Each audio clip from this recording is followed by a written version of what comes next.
Okay, so this is just a general tip.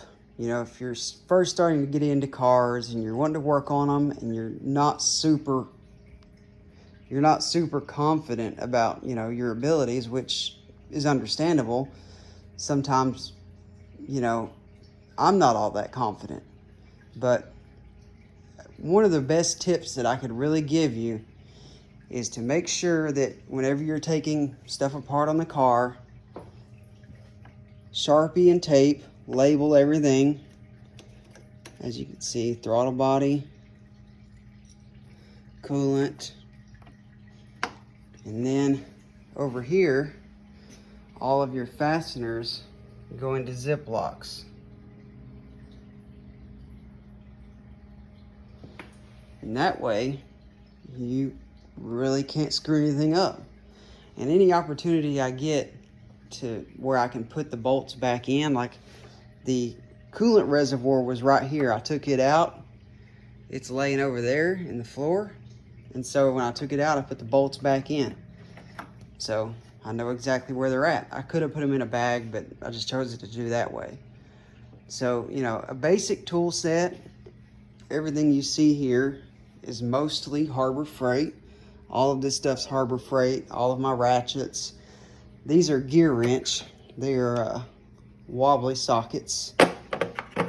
And then you have these twist outs that are good for stripped bolts, a good set of ratchet wrenches, picks.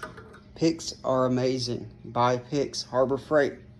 And then one of the other best things that you can buy are these right here. These are inner fender and other things like that. You pop them out with that. But all kinds of fasteners that, like these push-in pins here. They, you can slide that up and then stick that in there and pop it out. So just a basic tool set. Take your time, label everything as you go. This is yellow electrical tape and a Sharpie. And you should be set. I really can't think of anything else right off other than you're probably going to need jacks and jack stands. This is probably the only time that I would tell you to not buy from Harbor Freight. I think they do have some good jack stands, or not jack stands, but jacks. But a good quality set of jack stands will keep you safe. Never, ever, ever jack up a car and work on it without having jack stands at least underneath it. Even if they're not touching anything on the car, just stick them underneath there. These were Craftsman. They're about 45 bucks. And then I've got a much larger set around here somewhere that you're gonna need. I don't know what I did with them.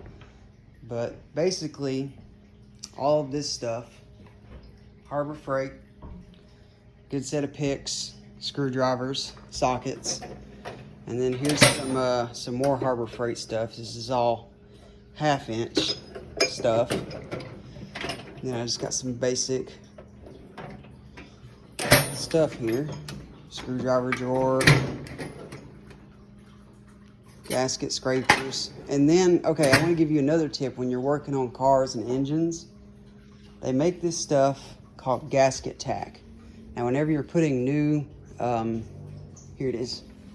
Whenever you're installing new stuff, new gaskets, gasket tack, you spray the gasket with this stuff, and that lets you stick it to the component and it won't slide around or move.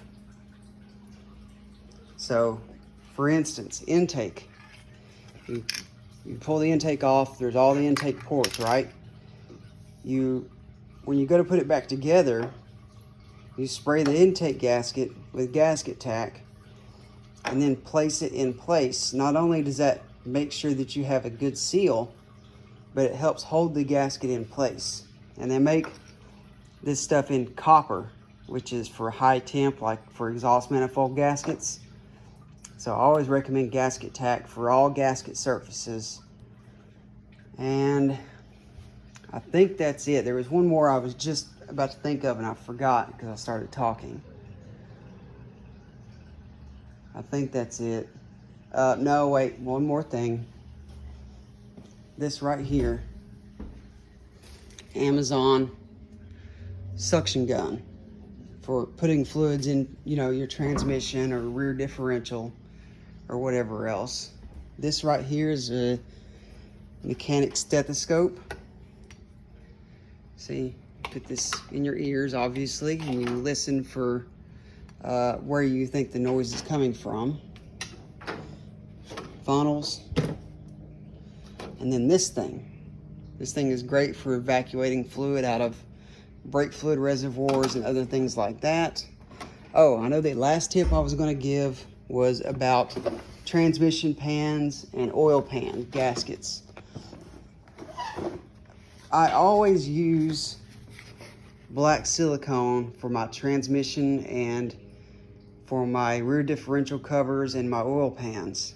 The reason being, every time I use a regular oil pan gasket, it always leaks. So maybe I'm an idiot, maybe not, but I always use this stuff.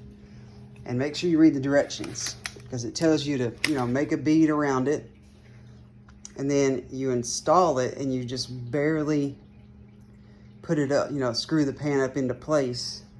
You let it tack up for 45 minutes to an hour. And then after that, you come through and actually torque all the fasteners.